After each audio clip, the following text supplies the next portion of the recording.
말씀은 요한복음 3장 1절에서 5절까지입니다. 그런데 바리새인 중에 니고데모라 하는 사람이 있으니 유대인의 지도자라. 그가 밤에 예수께 와서 이르되 라삐여, 우리가 당신은 하나님께로부터 오신 선생인 줄 아나이다. 하나님이 함께 하시지 아니하시면 당신이 행하시는 이 표적을 아무도 할 수 없음이니이다. 예수께서 대답하여 이르시되 진실로 진실로 내게 이르노니 사람이 거듭나지 아니하면 하나님의 나라를 볼 수 없느니라. 니고데모가 이르되 사람이 늙으면 어떻게 날 수 있사옵나이까? 두 번째 모태에 들어갔다가 날 수 있사옵나이까?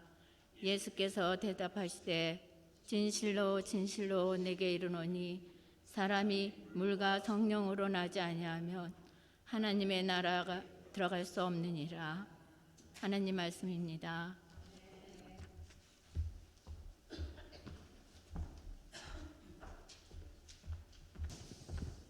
할렐루야. 말씀 듣기 전에 서로 인사 나누고 말씀 듣도록 하겠습니다. 오직 예수 줄여서 오예. 서로 인사하시죠. 오예. 오예. 오직 예수님밖에 없습니다. 나를 구원하실 분은 오직 예수 그리스도 한 분밖에 없는 줄로 믿습니다. 할렐루야. 자, 올해 표 의의 열매가 가득하여. 시작. 의의 열매가 가득하여. 아멘. 할렐루야. 지난 주간에 좀 날씨가 좀 포근하더니 오늘은 굉장히 쌀쌀해졌습니다. 겨울이 원래 그렇죠. 그래서 겨울에 날씨가 쌀쌀해지면은 그 한국에 길거리에서 팔던 먹거리들이 생각이 나지 않아요? 어떤 것들 있죠? 고구마, 군고구마, 또 호떡, 또 호빵, 그런 것들 생각나시죠? 붕어빵. 붕어빵 이거 빼놓을 수 없습니다. 이렇게 밀가루 안에 바삭바삭한 거 안에 팥이 잔뜩 들어있는. 근데요, 보니까 요즘은 한국에 붕어빵이 별로 없대요. 그 대신 잉어빵이 있답니다. 잉어빵.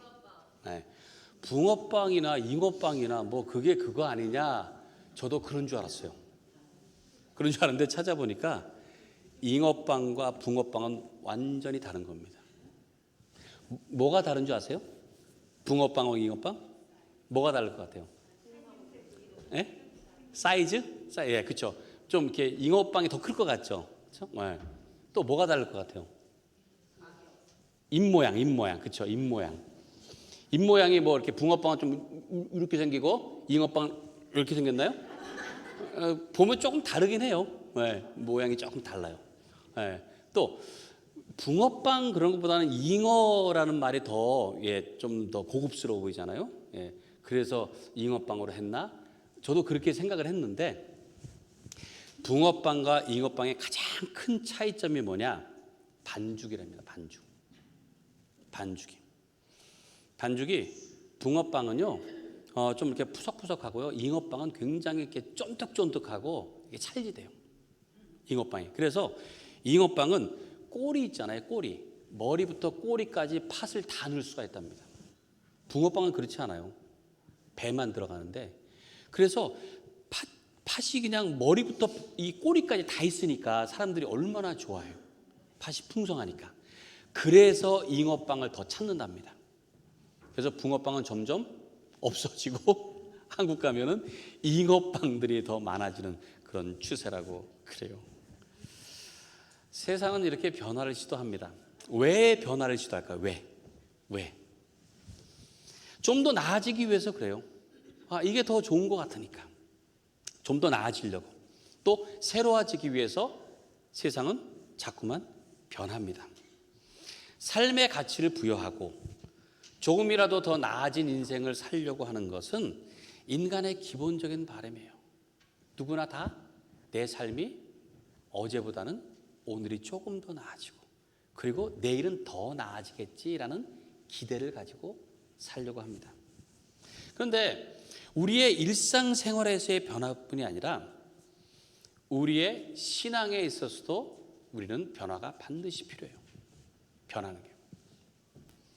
신앙도 마찬가지예요. 변하지 않으면은요, 계속 거기에 머무를 수밖에 없고, 그래서 약해지고 결국은 신앙도 변질될 수밖에 없습니다. 그래서 우리는 영적인 변화를 위해서 끊임없이 노력하고 또 수고를 해야 되는 거예요. 그런데 이 변화라는 게 사실 그렇게 말처럼 쉽지 않습니다. 변화라는 게. 특별히 이제 나이가 들어가면 이 변화를 갖는다는 게, 뭐 이렇게 바꾼다는 게 쉽지 않아요. 제가 지난주 초에 이 엄지손가락을 좀 살짝 다쳤습니다. 다쳐가지고 밴드를 이렇게 붙였거든요. 그러다 보니까 칫솔질을 이제 못 해가지고 오른손을 이제 하니까 왼손으로 칫솔질을 했는데요. 야, 세상에 왼손으로 그렇게 못할 줄은 몰랐어요. 안 되는 거예요. 한 번 이게 거의 안 해본 것 같아요. 왼손으로 이게 안 되더라고요. 이게 안 돼요. 내 손인데도 이게 잘 될 것 같은데도 안 되더라니까요. 그래서 어쩔 수 없이 이렇게 잡고 했습니다. 이 칫솔질을 이렇게. 이게 안 되더라고요. 그러니까 내가 지금까지 가지고 있었던 어떤 그 습성, 관습, 이런 행동, 이런 것들을 바꾼다고 하는 게요, 그게 결코 쉽지 않아요. 여러분들도 마찬가지입니다. 지금 한번 연습을 한번 해볼까요? 지금 얼마나 바꾸는 게 쉽지 않은지. 자, 한번 게임을 한번 해볼 텐데요. 왼손을 한번 이렇게 머리 위에다 이렇게 한번 쓰다듬는 것을 이렇게 한번 해보세요. 오른손을 볼을 이렇게 살짝 턱하면서 아 예쁘다 하는 거예요. 이렇게. 그러다가 제가 이제 바꾸세요 하면 이걸 딱 바꾸는 겁니다. 이렇게 이렇게 바꾸시는 거예요. 자, 다시 이렇게 머리 이렇게 쓰다듬고, 이건 이렇게 톡톡 하다 바꾸세요. 네. 바꾸세요. 네. 막 지금 막 이상하게 막 이렇게 하시는 됐습니다. 뭐 이거는 뭐 게임이니까 뭐 우리가 조금만 연습하면은 바꿀 수 있어요. 그런데 우리의 몸에 밴 것, 특별히 우리의 신앙의 모습, 이런 것들은 참 바꾸기 어렵습니다. 신앙이라고 하는 것. 우리의 온 삶을 바꾸는 영적인 것, 신앙적인 변화, 이거는 시간이 해결해 주는 게 아닙니다. 그냥 자연스럽게 되는 게 아니에요. 내가 끊임없이 노력하고 수고하고 하는 나의 의지가 있어야 되고요. 더 중요한 것은 하나님의 도우심이 있어야 된다. 그랬을 때 우리의 신앙이 조금씩 변하게 되는 것입니다. 이런 말이 있습니다. 사람은 고쳐 쓸 수가 없다. 그런 말이 있어요. 그러니까 사람이 변하는 게 그만큼 어렵다라는 얘기죠. 사람 참 변하기 어려워요. 근데 왜 그러느냐? 대부분이 가지고 태어나는 본성, 기질, 이런 게 있습니다. 이거는 다 다르게 가지고 태어났어요. 이거는 평생 바꾸기 어려워요. 이건 바꾸기 어렵습니다. 근데 사람이 변할 수 있기 때문에 성경은 변해야 된다라고 말씀하고 있어요. 성경은. 자, 말씀 볼까요? 로마서 12장 2절에서 너희는 이 세대를 본받지 말고 오직 마음을 새롭게 함으로 변화를 받아 하나님의 선하시고 기뻐하시고 온전하신 뜻이 무엇인지 분별하도록 하라. 변화를 받으라 그랬어요. 마음을 새롭게 함으로 변화가 가능하니까 이런 말씀이 있겠죠. 변화가. 신앙 안에서 변한다고 하는 것, 이거는 우리의 어떤 본성 또는 기질, 이런 게 변하는 건 아닙니다. 뭐가 변하느냐? 우리의 성품이 변할 거예요. 우리의 성품. 기질은 다 달라요. 어떤 사람은 좀 이렇게 차분한 기질이 있고 어떤 분들은 굉장히 불같은 그런 기질이 있어요. 그래서 기도를 해도요, 어떤 분들은 막 이렇게 부르짖잖아요. 그런데 어떤 분들은 조용하게 묵상하면서 기도해요. 그 기질이 달라요. 어떤 분들은 막 나서는 분들이 있어요. 이거 합시다. 근데 어떤 분들은 뒤에서 시키만 주세요. 할게요 하는 분들이 있어요. 어느 게 옳고 어느 게 그러다고 할 수 없습니다.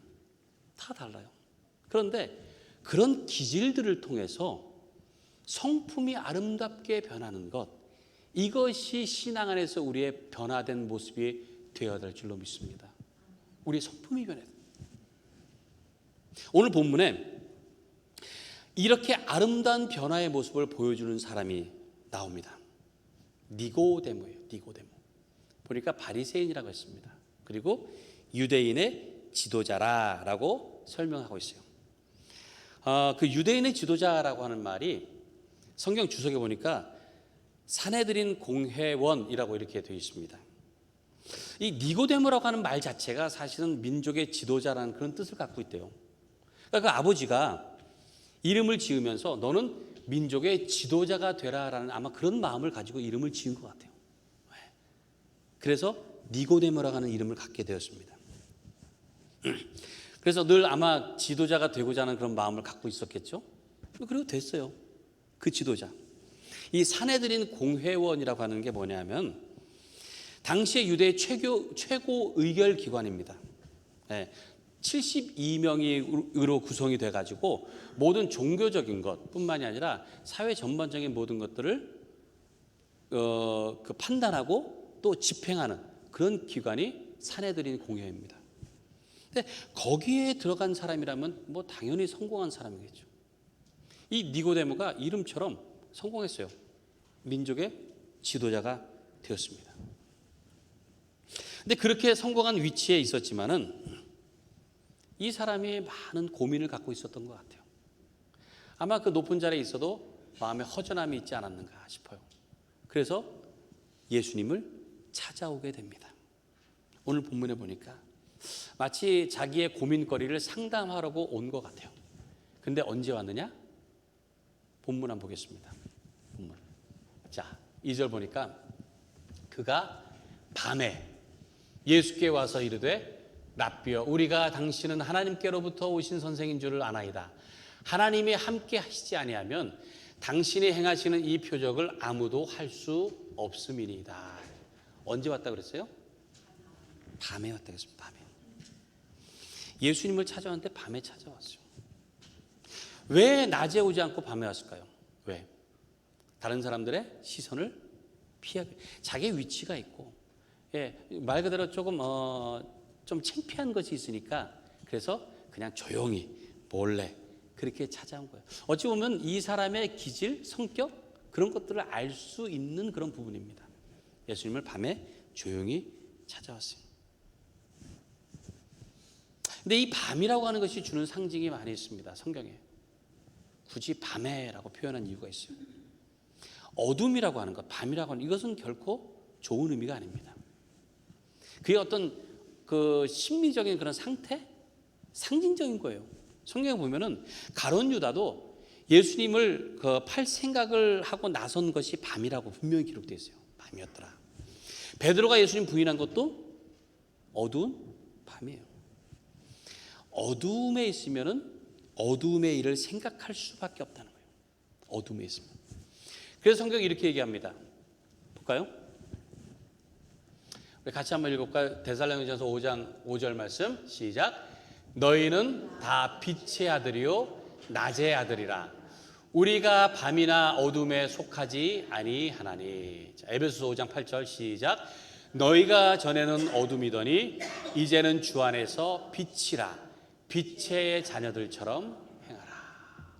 우리 교회 이름 뭐죠? 새빛. 빛. 하나님께서는 우리를 빛의 자녀로 삼으셨습니다. 우리는 어둠 가운데 있는 것이 아니고 빛 가운데, 밝음 가운데 있어야 돼요. 하나님께서 우리를 그렇게 만드셨습니다. 근데 이 니고데모가 밤에 찾아왔다고 하는 것 자체가 벌써 그걸 암시하는 거예요. 아직은 빛의 자녀가 되지 못한 것 같아요. 어둠 가운데 있습니다. 그리고 와서 예수님께 상담을 하는 거죠. 당신은 하나님께로부터 오신 것을 내가 잘 압니다. 당신이 하시는 일은 이 땅의 사람으로는 할 수 없는 것들입니다 라고 얘기를 해요. 그러니까 아마 예수님에 대해서 많은 생각들을 했을 것 같아요. 그리고 나름대로 분석을 해보니까 이분은 보통 분이 아니구나. 보통 분이 아니구나. 그걸 깨달은 겁니다. 그래서 그것에 대해서 상담을, 물론 뭐 그렇게 얘기는 했지만 사실 그 안에 있는 그 어려운 문제, 고민, 이것을 해결할 수 있는 분은 이분밖에 없구나라는 것을 생각하고 온 거예요. 그때 예수님께서 말씀하시죠. 사람이 거듭나지 않고서는 하나님 나라를 볼 수 없다. 그때 니고데모가 이어서 얘기합니다. 그러면은 거듭난다고 하는 게 다시 태어난다고 하는 것인데 그러면 내가 다시 어머니 뱃속으로 들어갔다가 나와야 되는 겁니까? 라고 얘기를 해요. 예수님께서 하신 말씀을 잘 이해를 못한 거죠. 그래서 예수님께 다시 말씀하십니다. 그게 5절의 말씀입니다. 같이 읽습니다. 시작. 예수께서 대답하시되 진실로 진실로 내게 이르노니 사람이 물과 성령으로 나지 아니하면 하나님의 나라에 들어갈 수 없느니라. 물과 성령으로 거듭난다 그랬습니다. 어머니 뱃속으로 들어가서 거듭나는 게 아니라 물과 성령으로. 물이 무엇을 의미합니까? 씻는 것을 의미하잖아요. 그래서 보통 이제 세례를 말합니다. 세례.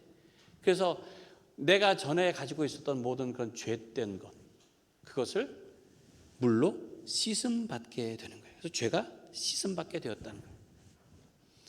그리고 성령으로 거듭났다고 하는 것은 성령이 보혜사를 얘기하잖아요. 보혜사 곧 아버지께서 내 이름으로 보내실 성령, 그가 너에게 모든 것을 가르치시고 내가 너에게 말한 모든 것을 생각나게 하리라 라고 말씀하셨어요. 그 성령께서 우리 안에 내재하셔서 우리를 도와주시는 거예요. 그래서 예수님을 깨닫게 하고 그 복음을 받아들일 수 있게 되는 것입니다. 그래서 성령님의 도우심이 아니고서는 거듭날 수가 없어요. 내가 아무리 똑똑하고 내가 아무리 열심히 한다고 해서 그것 갖고 거듭나는 게 아니라 성령께서 도와주셔야 된다. 성령께서. 거듭난다라고 하는 말, 이 헬라어 단어가 위로부터 난다라는 뜻입니다. 위로부터 태어난다는 뜻이에요. 그러니까 전에는 불의함으로 죄악 가운데서 태어난 존재였지만은 이제는 하나님의 의로운 사람으로 태어난다는 거예요. 위로부터 태어난 사람. 영적으로 다시 태어나는 그런 거듭남을 말합니다. 이것이 변화입니다. 이런 변화가 있어야 된다는 거예요. 우리의 영혼에. 예수님께서 그렇게 말씀하셨는데 성경은 거기서 끝나요. 그리고 이 니고데모는 거기서 사라집니다. 그리고는 어디에 나오냐? 7장에 나와요. 7장에. 바리새인들이 모여가지고 예수님에 대해서 비판을 합니다. 비판하면서 회의가 열렸을 때에 그때 예수님을 옹호하는 변론을 합니다. 이 니고데모가 거기 나와요. 그러니까 그동안에 뭔가 변화가 있었다고 하는 것을 거기서 우리가 엿볼 수가 있는 겁니다. 근데 사실 거기서 그렇게 이 공의회에서 그런 발언을 한다고 하는 것이 쉬운 것은 아닙니다. 자칫하면은 회원권을 잃어버릴 수도 있어요. 매도될 수도 있습니다.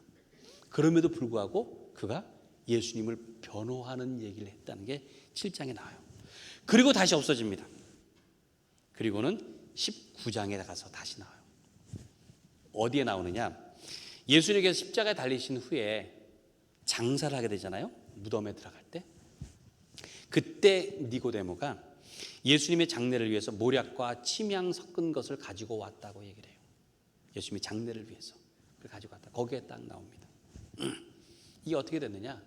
그동안에 많은 변화가 있었다고 하는 것을 보여주는 거예요. 이제는 예수님의 제자가 되었다는 거예요.